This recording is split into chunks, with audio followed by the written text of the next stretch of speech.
Richest people. Oh wait, who's the richest person in history? By Jack Pockets. Let's go. If someone with an average salary wanted Elon Musk's net worth, they would have to work for 8 million years. Damn. That's 30 times longer than human beings have existed. And in the time it's taken me to tell you this, Elon has made another $100,000. But the craziest thing about Elon is that he's not even the richest person in history. He's actually not even close. If you look back in time, there are people that make Elon look broke. So let's go find the richest human to ever exist. Who is, in my brain, when I think of the richest people, I think of that dude. Julius Caesar. What is his name? I can't remember his name. It was that African guy, or that Somalian guy, who had all the gold in Africa, or whatever. That guy's one of the richest people in history, apparently, but I don't know. Starting in the late 80s with a Colombian billionaire who revolutionized the energy supplement industry.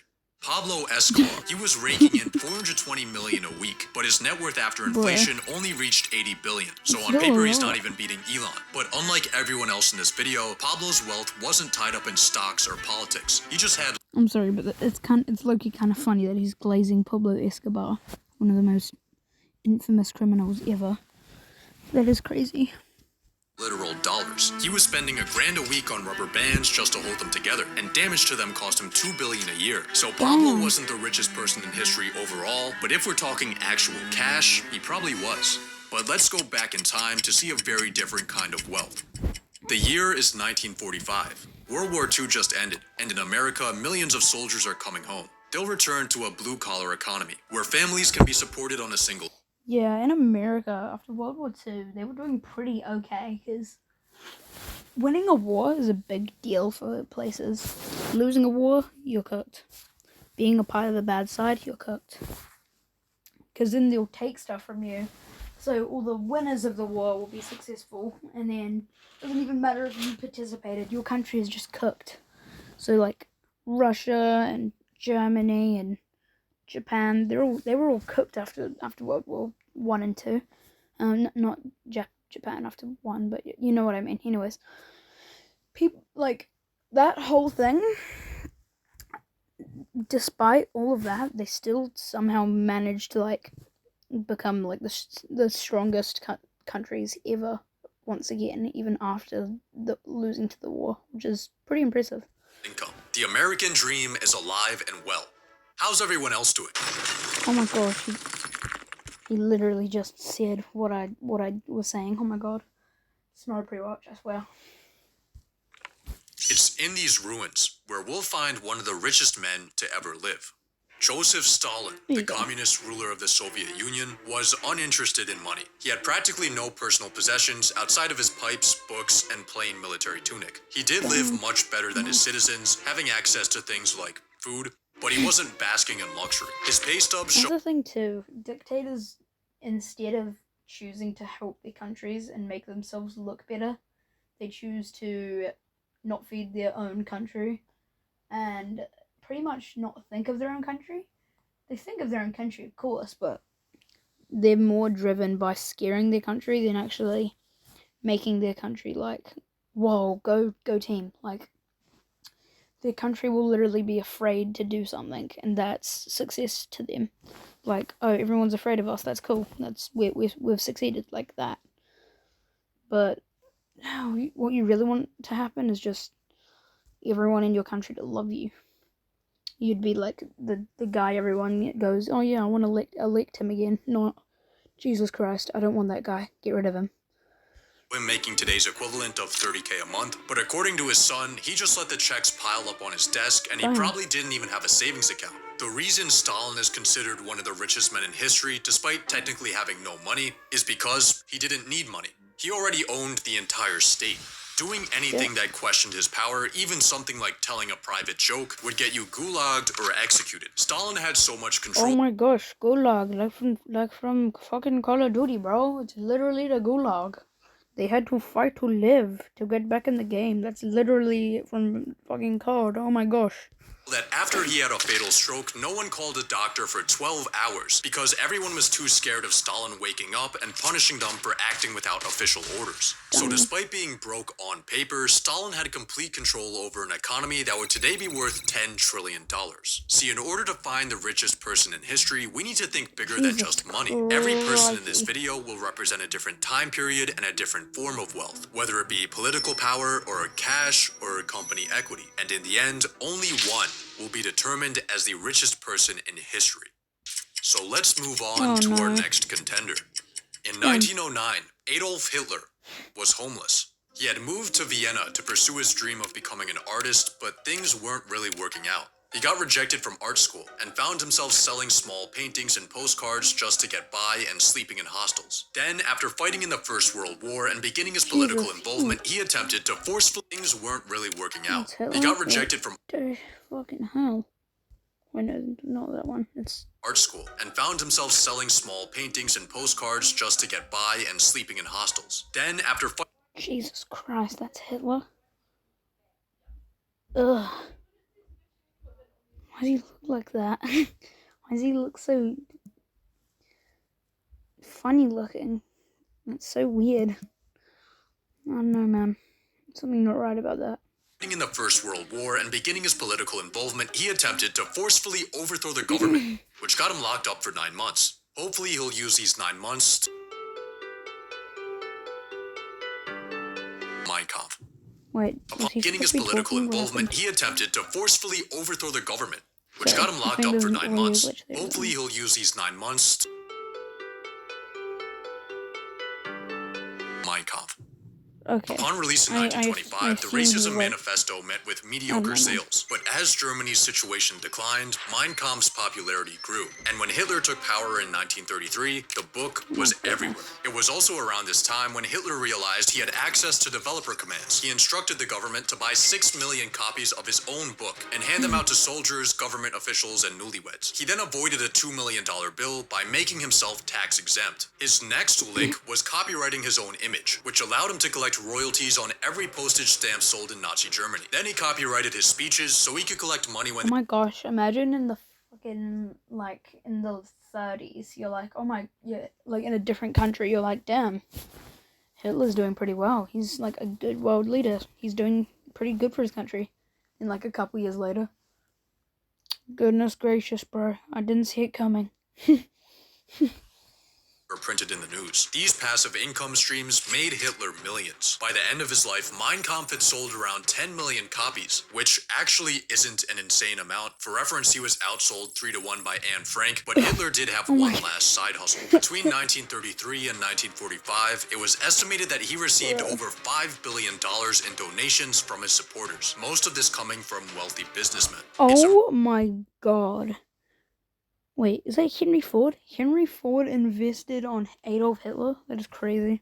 Impressive how much personal money Hitler was able to milk out of his position, but his real wealth came from his military might. At its peak in 1942, Nazi Germany controlled nearly all of Europe, stealing hundreds of billions in resources and putting millions of people into forced labor. So through his conquests, Hitler commanded resources worth $3 trillion in today's dollars. Damn. But before dictators, there was a man building a very different type of empire. Henry Ford had a revelation. If you pay them more and let them sleep, your slaves won't revolt. In 1914, Henry made the radical decision to double wages from $2.50 to $5 a day. He then cut the work week from 6 days to 5 days. After seeing the operations of meatpacking plants, Ford organized his workers in a line, an assembly line. What resulted was production time for the Ford Model T dropping from 12 hours to 90 minutes. Prices dropped from $850 to $290. And for 50 years, the Model T was the most sold car in history. But Ford's greatest invention was— Didn't they have like better cars that they could buy? Or did they just upgrade the Model T? Actually, that's not how models work, the fuck. They really... That shitty, weird-looking, old-fashioned car outsold cars, like, in the 50s. Pretty sure those cars did way better than Ford's Model T. Wasn't the assembly line or the Model T. See, after Ford made automobiles accessible to the masses, people began moving outside of cities and driving back and forth to work. And after the success of Ford's mass production methods, they were widely copied by companies and countries. The suburbs, commuting, and the modern work schedule can all be traced back to Henry Ford, which is why many credit him as the inventor of the middle class. So despite his measly $200 billion personal net worth, Ford's massive influence might make him the richest person in history. But Henry's success was only possible thanks to the men who came before him. It's the late 1800s. The telephone, telegraph, and light bulb are currently being invented. Pollution is awesome. Child labor is legal. Yes! Regulations don't exist. Long hours and unsafe working equipment give employees a healthy work-death balance. The stage is set for maximum capitalism. Tough. 3 men would define this era. The OG being Cornelius Vanderbilt, who conquered the railroad industry and died with more money than the U.S. Treasury. The next was Andrew Carnegie, who made a fortune with steel, then devoted the rest of his life to philanthropy. And this was during a time before charity tax advantages. He actually meant that shit. But the richest of the 3 was John D. Rockefeller. In 1870... Rockefeller. Isn't he like the first billionaire? And he was in his hundreds. He was an old fucker. I remember that. He was an old dude. And he was like the first billionaire. And he had like 30 companies of oil. John founded Standard Oil. He quickly curb-stomped his competitors through innovation and screwing them over, and by the 1880s, he controlled 90% of America's oil refining. But his empire fell in 1911, when the U.S. Supreme Court declared Standard Oil an illegal monopoly and ordered it to be broken up into 34 new companies. This judicial punishment destroyed Rockefeller's fortune, and he ended up dying in poverty. That's not what happened. Just kidding. After the breakup, he had ownership in each of the new companies, and their stock values soared, making him richer than ever before. The antitrust breakup resulted in Rockefeller becoming the world's first billionaire, and at his peak in 1913, he was worth 2% of the U.S. GDP. Estimates of his personal worth in today's dollars range from 4 to 600 billion, making him potentially the richest person ever. But before the robber barons, there was a family who bankrolled entire empires. The year is 1744. The United States doesn't exist yet. The life expectancy is 30. Cities are full of shit. There's no electricity. In a small Jewish ghetto, Mayor Amschel Rothschild is born. Oh, the Rothschild. He starts in business at a young age, working his way up from being a rare coin dealer to a successful banker. Then in the early 1800s, he launches a conquest. He sends his 5 sons to the 5 key financial centers of Europe. Every son does their part, and before the invention of the telephone, the Rothschilds have established the first international... Oh my god. Didn't the Rothschilds, didn't they, inbreed because they couldn't, actually, marry with, other people because they were Jewish? I forgot how it went, but they had to inbreed for some reason. I forgot why. He'll probably explain it. They finance wars and peacetime recovery, pay for massive projects like the Suez Canal, and give out loans that save countries' economies. But the Rothschilds have one serious problem.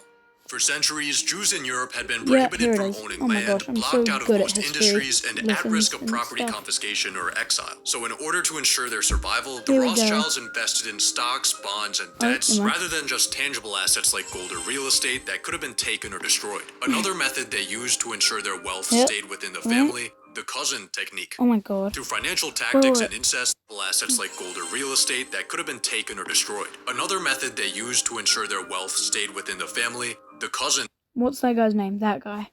He's the most inbred person ever, right? He was in the Habsburg family, and they thought that the royal bloodline should stay in the family because royal bloodline or whatever, which is stupid as hell, but it's crazy that he got so fucked up that he was so inbred that he couldn't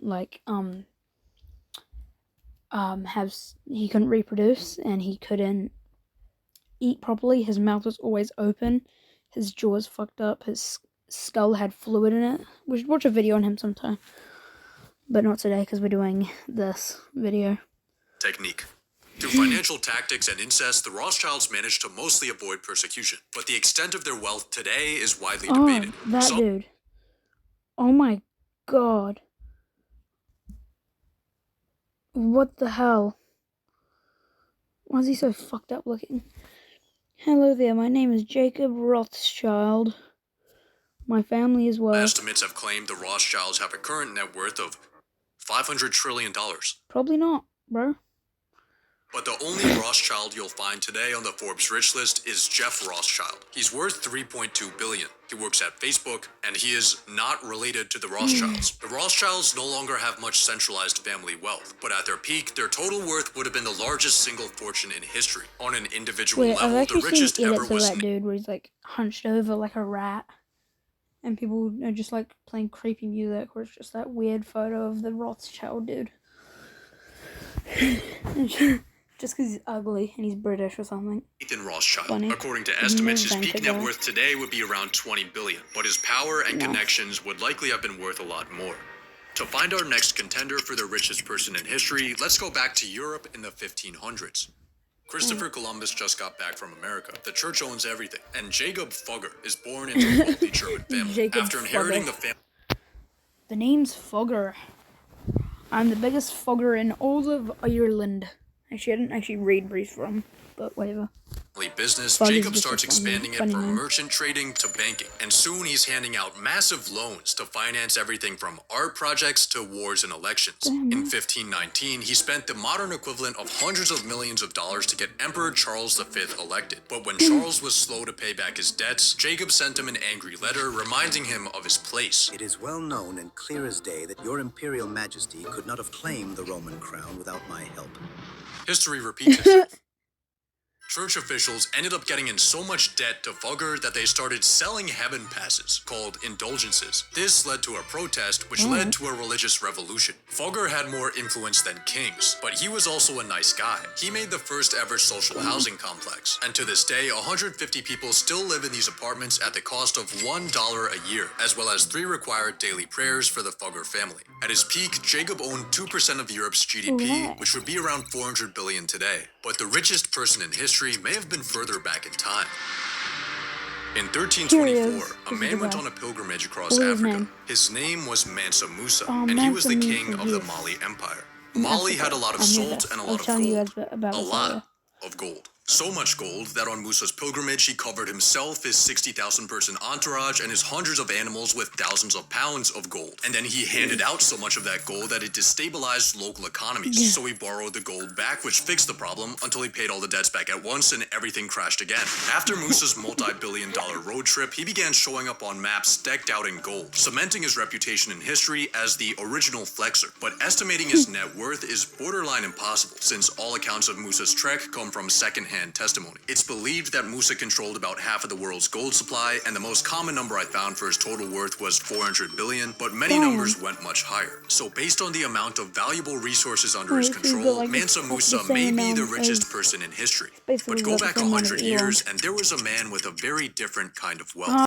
Genghis In Khan. the early 1200s, Genghis Khan controlled more land than any man in history. His Mongol Empire covered almost 20% of Earth's land area, making his estimated net worth today 130 trillion. But this is slightly misleading. Genghis never really had much wealth of his own, and this was actually vital to his influence. Rather than taking for himself, war loot was redistributed to soldiers and commanders to promote loyalty. Genghis wore the same clothes and ate the same food as his crew. He slept in tents and asked to be buried with no markings or signs. Genghis Khan didn't really That's not how it went. He wasn't that much of a respectable dude. Everyone at his gravesite or at his death site had in the meaning of like they had to not know where he was buried. They had to kill the people that buried him, and the people that buried him had to get killed, and the people that killed the buriers got killed, just so no one ever would ever know where the goddamn like thing is, which is terrible. Like, oh my goodness, imagine like if they're never gonna find Genghis Khan, bro. He's long gone.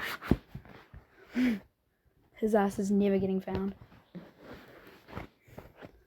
Anyways. Have desire for personal wealth or possessions, but based on his control of land, he may have been the richest guy to ever live. But let's go even further back in time, to the year 1 AD. The people alive right now have no idea that they're living through a turning point in history. They actually don't even know what year it is. Romans think that it's year 754. Jews think it's 3761. The Chinese think it's year 9. And for the Greeks, it's 194. Every country is kind of doing their own thing. America is building early cities thanks to the Mayans. India is trading through the ocean and Silk Road. China just invented paper. And in Rome, Augustus Caesar Here we go. is balling. I was talking A about few this at years the beginning prior, of the he video. defeated Mark Please, Antony and yeah. Cleopatra in battle and snatched up Egypt as his personal property. He now controls around 20% of Rome's economic output, I know and that all this includes the stuff tax because I used flow. to watch this thing called Horrible Histories, and you'd know about this if you like watched TV in the 2010s or 2000s. Me personally, I didn't grow up in the 2010s, but like I've watched 2010 stuff because that's just the thing I did, stuff I did, because I thought all the other stuff was like brain rotted, and I wanted to be old school so that I could be relatable to older people. So I kind of just like watched older kids stuff, which now is like OG stuff for adults now because they're not teenagers anymore; they're just adults, which is crazy. The treasury, the gold and silver mines, and revenue from conquered lands. He also has a money method where he kills rich people from his own empire just to take their stuff. Damn. After Caesar passes in the year 14, he officially gets declared a god with an estimated modern-day net worth of $5 trillion. But let's go back another 900 Damn, he's a years. fast person. Civilization is in its early stages. Most people live short, difficult lives. Money in the form of coins doesn't yet exist. King Solomon rules over the King kingdom Solomon. of Israel, I've collecting heard of him. gold by the ton. His yearly tax revenue is 666 Bible, talents though. of I'm gold. not He saying the basks Bible's in not his true, riches I'm with his saying it's not 700 proven wives, everywhere. and in today's money, he's worth I over $2 believe in trillion. God and stuff, But but- this is all according to I believe in God, but like, I'm just saying it's not proven because not everyone believes in God. So and the Bible. So I'm just saying it probably shouldn't be in one of these proven videos if no one really knows. I mean, I wouldn't say no one knows. I just say people don't really believe it. So probably shouldn't make a video about it because of atheist people that won't believe it. Boy, whatever. counts in the Bible, written Yeah, hundreds yeah. of years after he would have lived. Oh, never When we're mind. this far back in time, details get murky. Written accounts are sparse and incredibly biased. The richest man from ancient times will never really know. So, who is the richest person in history? Who? Looking at this graph, it seems like there's a lot of people who make Elon look broke. But Genghis these numbers don't tell the whole Wait, story. no, it would Hear me out. it In would be- 1930, fuck, what was his name? Oh my god, I forgot his name. The drug dealer guy, basically. I forgot his name. He would be the richest because he's got the most money in cash, and cash is way more valuable than anything else because the paper they use to make it is like literally worth more. Unless it's in hundreds, then yeah, it's definitely not worth more. There's no paper that costs 100 other than $100 bills, John D. Rockefeller was worth except for rock paper, which is just paper that's made out of a special stone. But whatever, it doesn't matter. 2% of US GDP. Today, Elon Musk is worth 1.4% of US GDP. Well, it's different because we're in the future. There's a lot more people than there was back in the 1800s and the 1900s, so it's different. So Rockefeller had a larger share of the economy, making his inflation-adjusted net worth higher than Elon's. But here's the catch. The US economy today is 22 times larger than it was in 1913. Rockefeller had a bigger slice of a much smaller pie. my Estimated stuff, though. numbers I know don't my tell the stuff. story of how the entire world has become more and more prosperous over time. Elon is now the biggest fish in the biggest pond that has ever existed. On top of this, his wealth is a personal fortune. It's well I'm not being a dick right now, but Jack Pockets is kind of glazing Elon right now. I know it's true. Though. It's true that it's like easier to be rich and stuff, and Elon is just better right now. And really he is. But like the way he's putting it makes him sound like such an Elon glazer. I know he's not. Jack Pockets is cool. I love his videos, but you know, whatever. documented and verifiable, unlike ancient figures like King Solomon. It wouldn't disappear if he lost his positions of power, unlike dictators and heads of state. He can access it for whatever he wants, and Okay, he never harnesses mind. Yeah, he's not technology right. that He's ancient just figures not would true. think is Okay. witchcraft. Yeah, Elon is the I understood richest that. person in history. with his 400 billion today. Eventually, someone will get even richer, but based on history, everyone else will get richer too.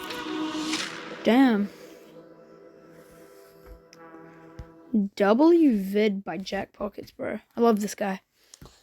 Go sub me, sub to Jack Pockets. Credit to him too. Anyways, like, subscribe, comment. You don't have to do any of it. I'm not your dad. Thanks for watching, and goodbye.